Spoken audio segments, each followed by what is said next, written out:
The Prophet ﷺ, in his beautiful teaching style, one day he approaches Abdullah ibn Umar radiyallahu anhuma, the son of Umar ibn Khattab. And Abdullah at the time was a teenager. The Prophet ﷺ approaches him and he says, وضع رسول الله صلى الله عليه وسلم يديه على منكبي. The Prophet ﷺ approached me and he put both his hands on my shoulders. I want you to visualize this. The Prophet ﷺ approaches this teenager in this friendly, beautiful manner. And this raises his curiosity and interest. And it creates a relationship. It creates an atmosphere where I have this connection, this bond with this teacher, with my teacher. وضع رسول الله صلى الله عليه وسلم يديه على منكبي وقال كن في الدنيا كأنك غريب أو عابر سبيل. Like words of wisdom, wallahi, words of wisdom that hit straight, they go straight into your heart. The Prophet ﷺ says to this teenager, be in this world, be in this life like a stranger, or like a wayfarer, like a traveler. That's it. That's it. Very simple words. And this teenager takes these words and he transforms them into a lifestyle that he lives by for the rest of his life. Just a very simple statement. كن في الدنيا كأنك غريب أو عابر سبيل. Be in this life like a stranger or like a wayfarer. Because that's what you truly are in this world and in this life. So Abdullah ibn Umar himself, later on in his life, he comments, he mentions this story, then he comments on it. قال عبد الله بن عمر إذا أصبحت فلا تنتظر المساء وإذا أمسيت فلا تنتظر الصباح وخذ من صحتك لمرضك ومن حياتك لموتك.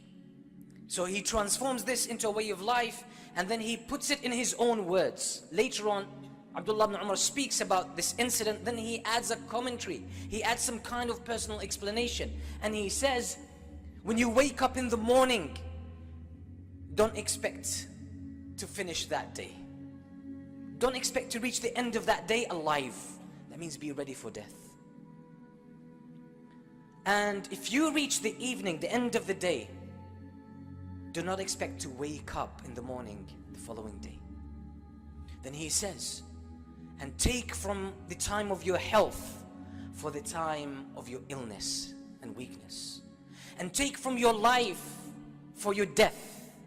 He means basically, seize the high times in your life when you are healthy, you're strong, you have your senses, and you have all your resources at your disposal.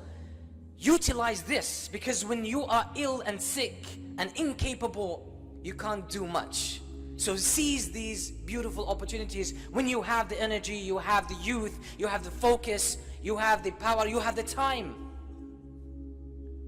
And take from your life for your death. That means use this life, seize this opportunity that we call life, to do enough things, to build enough credit with Allah, so after your death you have paved your way. You have your way paved to paradise. So he's summarizing what the meaning of this life has become to him after hearing this advice from the Prophet ﷺ. And this advice is not only directed to Ibn Umar, it's a universal advice to everyone. And it's not something that tries to take us away from life, like some people like to interpret this hadith in a very negative manner, in a way that takes them away from life, away from reality. On the contrary, everything in the instructions of Islam and in the Quran and the instructions of the Prophet ﷺ, you will find that it directs you to live life fully. Live life fully. Get the full experience of life. And the full experience of life as it really is can only be ethical and according to principles. Those who take life in the wrong direction are abusing it, they're not using it. So the Prophet ﷺ gives him two options, and this shows as well the space that Islam gives us.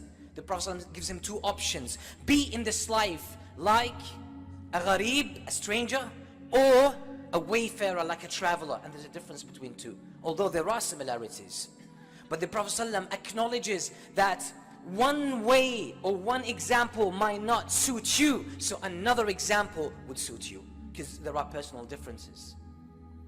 And it's unfortunate that sometimes we have devout Muslims, people who really want to do good, but they want to get everyone to follow their example and their specific understanding when there is more space in Islam, in the Quran and in the Sunnah of the Prophet ﷺ. So someone knows one thing and they want everyone to follow that, just because he or she is unaware that there is also something else. There are other pathways within the framework of Islam, and this is why you'll find some differences among the companions of the Prophet ﷺ. So be in this life like a stranger. Who is a stranger? A stranger is someone who lives in a country that's not his home. He stays and he resides in this country, but he knows at some stage he's gonna go back home. That's a gharib, a stranger. So when he lives in that country, he recognizes that's not my home. That's not my home. That's not where I belong. I'm gonna go back to my country. I'm gonna go back home because that's where I belong. But I came here to do some kind of business. I came here to study. I came here for medication. I came here for any purpose and any reason. But I know my family is back home. My house is back home. My people are back home. My memories are back home. My future is back home. Everything is back home. So we are in this life are strangers. Because essentially we humans, the reality of the human being is their heart, is their soul. And this is why this soul feels as a stranger here. It knows it belongs to the world of the unseen. We humans at some level in our fitrah, in our hearts, we know that we are created for the mercy of Allah in Jannah. So we want to go there, and this is why one of the scholars of the Muslims, Imam Ibn al-Qayyim rahimahullah, he says in some poetry lines that are very powerful, where he talks about the Islamic Aqidah and the Islamic creed and belief. He says, فَحَيَّ عَلَى جَنَّاتِ عَدْنٍ فَإِنَّهَا مَنَازِلُكَ الْأُولَى وَفِيهَا الْمُخَيَّمُ ولكننا سبي العدو فهل ترى نعود إلى أوطاننا ونسلم. He's saying, come on, let's move on. Let's go back home. Let's get ourselves ready to go make the journey back home to where we belong, to where we originally came from. Because this is our first home. منازلك الأولى. This is our first home. This is where we belong. وفيها المخيم, and there should be your eternal abode. That is the plan, for you to go back there and live the rest of your time there, which is eternal. But he says we are captives now to our enemy, because shaitan managed to get us out of paradise. We are captive to shaitan, so we're going through the test of this life. So he's then wondering, are we gonna make it back home, or are we gonna stay stuck? So that's why we are strangers in this life. Truly, as a Muslim, we don't belong. But that doesn't mean I don't engage with life. I engage with life fully, and I build something in this life, and I have a contribution, and I worship my Lord, and I connect to people, and I'm good to others, and I have something to present, and something to contribute, and something to give, and something to offer, and I have a lot to learn, and I have a lot to do to grow as well. This is how the life of a Muslim should go. But yet I still see my final destination. So I see everything in this life as an open field, as an open opportunity for me to engage with, to learn from, to grow with, to build my faith more, to build my knowledge more, to build my wisdom more, to help people more, to offer others more, to create more contribution, to make this world a better place. Because all of this builds assets for me with Allah subhanahu wa ta'ala. And that's the very nature that Allah designed me according to. That's why we humans have this belief in helping others and in creating a contribution. That's when you see someone who's contributing, you feel this sense of jealousy and envy. You want to be there. And sometimes your heart aches if you're not reaching your full potential. And sometimes some tears roll down your cheek because you know, I want to do this because I'm designed for this. That's our fitrah. So that's what it means to be a stranger. I'm here, but my heart is in paradise. But I don't disengage from life. I don't run away from life. I don't hide from whatever happens in this life. I don't bury my head in the sand and let all the problems accumulate over me. Because if I do this, I won't be able to worship Allah properly. But if you can't materialize this, if you can't go through this life with this kind of attitude, the Prophet ﷺ gave another way. And it might be harder for some people. but it might be easier for others. أو عابر سبيل. Be like a wayfarer. A wayfarer is someone who travels, keeps traveling. He never settles in one place. He travels from one city to another, from one country to another. He's a traveler, keeps traveling through the world.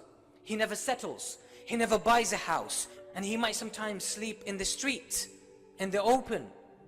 And he doesn't buy any of the daily needs of a human being, or the needs of someone who is settled. He doesn't buy furniture. He doesn't buy stuff in the kitchen. He doesn't buy anything like that. Why? Because he keeps moving. He keeps moving, and he wants to keep his burden light. So that's a wayfarer. So that's another way, another attitude to go through this life. If you find being a stranger is not for you, maybe a wayfarer is for you. And let's admit it, there are people who have this in them. They don't want to engage so much in life. They grow and they prosper more when they are by themselves. More when they mind their own business. More when they focus on their small niche and they go through this life quietly, and that's how they achieve and contribute. So the Prophet ﷺ recognizes this variety in human beings. So he's giving two different attitudes to life. And Ibn Umar radiallahu anhu, he understood this very well. And he just took one lesson that could be shared by everyone. He said, make sure, because both of these metaphors give you the very strong indication and the message that you don't belong here. You're not created for this world. You're not going to live in this world forever. One day you will leave. One day you will depart, and you will leave everything behind. So Islam teaches us to be future oriented, because that's your real future. And life doesn't end with death. We know that death is just a transition from one stage to the other. But while we're here on this planet, in this earth, while we're living this life, Allah has given us a gift that He hasn't given to other creatures, and that's the gift of choice. The gift of choice. We can choose how to be. We can choose how to live. We can choose how to deal with this life. We can choose either to do good or to do bad. We can choose to be ethical and principled and obedient to Allah. Or we can choose to be evil and bad and disrespectful and disobedient to Allah subhanahu wa ta'ala. We have the choice. Allah has given us this ability to make a choice. But once death comes upon you, there is no more choice. The game of choice is over. It's over, but the consequences start.